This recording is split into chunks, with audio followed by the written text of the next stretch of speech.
Hello, this is Valerie Aiello, and you're listening to Idea Diary. Thanks for coming back to my office and hanging out. Today, I wanted to talk about quitting. I heard someone say in some video, just be the freaking best quitter that's ever existed. Quit, quit, quit. And that kind of inspired me today to say, yes, quitting is a very important skill.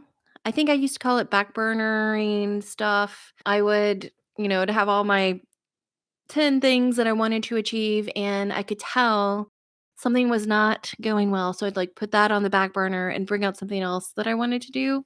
And people might call that quitting in some way, but that's just backburnering something. I still want to do it. It's not going well. We got to like change paths for that particular thing.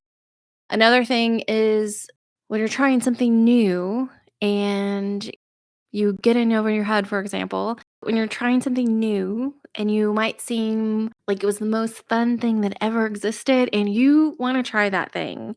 Opening a food truck, opening a shop, getting a restaurant. I don't know. I'm trying to think of things that maybe there's like a time limit, like where you're kind of locked in for a certain amount of time because you've kind of committed to something.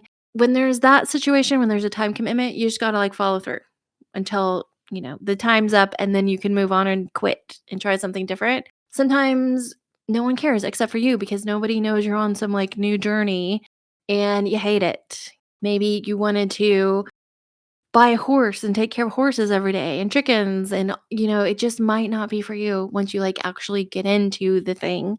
Quit. It's no big deal. You don't have to feel bad. You don't have to feel guilty. The most important part and the most fun part is that you tried it. You were excited about something. You didn't feel like it was too hard for you to accomplish and you went for it. And guess what? It's not for you. So quit that thing and do not feel bad. Listen to your instincts and don't care so much about how people are going to judge you because they don't have to do it every day. They don't have to wake up at 4 a.m. to let chickens out of their cage and be home exactly at a certain part at sundown to put those chickens back in the cage every single day. I don't know where the chicken thing came from, but it's just like an example. Sometimes there are things that you don't think are going to suck, and then once you're in it, it sucks, and it's not for you. Don't worry about the judgment. Just move on. Listen to your instincts. If you kind of know, say you move to a new city, and there's a certain point where like maybe this city isn't for me, for whatever reason. Move, quit, do whatever you want. There's also like that reason to quit where it's like, if I just do this thing X, my life is going to change. Everything is going to be different if I could just do this thing.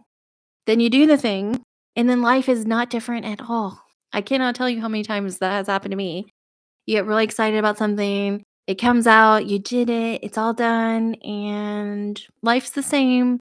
There is like a term for this, and I can't remember it. I've heard people talk about it before. It's not really like a failure thing. It's more like, who was it? Oh, it was Kyle Cease. I don't think I'm gonna like remember exactly which video he said this in, but he had said, so he was a comedian and he thought, if I just get on Comedy Central, everything will change. And then he got on Comedy Central, his same life was happening. Then he's like, well, if I just get in a movie, my life will change. And then he got in a movie. Everything kept getting seemingly better and better. He was achieving all these things, being a comedian. Then he just kind of noticed like nothing's different. Like none of these things actually made me happy. Then he kind of switched careers, still using his comedy skills, being a speaker. But the overall point is like there are like a lot of things that you're going to achieve or do or try, and you think like your whole world's just going to be different and so amazing, and it ends up being the same on so many different levels of excitement. Don't be afraid to like change course and try to figure out like what actually is going to make you excited. Once you've like tried the thing that you thought would be interesting and it's not, quit, reroute, go a different direction, and don't feel guilty about it. So, like I keep saying, my new motto for 2024 is you can always go back. Whatever you're trying something new, moving to a different city, signing a lease, moving to a different country, just doing something that you think is like So scary, so hard, so different. Like it's too big, it's too different. Like just remember, you can always go back. So wherever you are today and you're not having fun, you're not having excitement, you want to experience something new, you want to try that thing that seems totally insane, you can always go back to where you are right now. Just not be scared. You are a person and you're going to be fine. There's a way to try things and do things that you want to do and have fun doing it. And once you do it, you might hate it. So quit it. No big deal. Just quit, quit, quit, quit. Be the best quitter that's ever quit anything. All right. Thanks for hanging out with me today, and I'll see you later.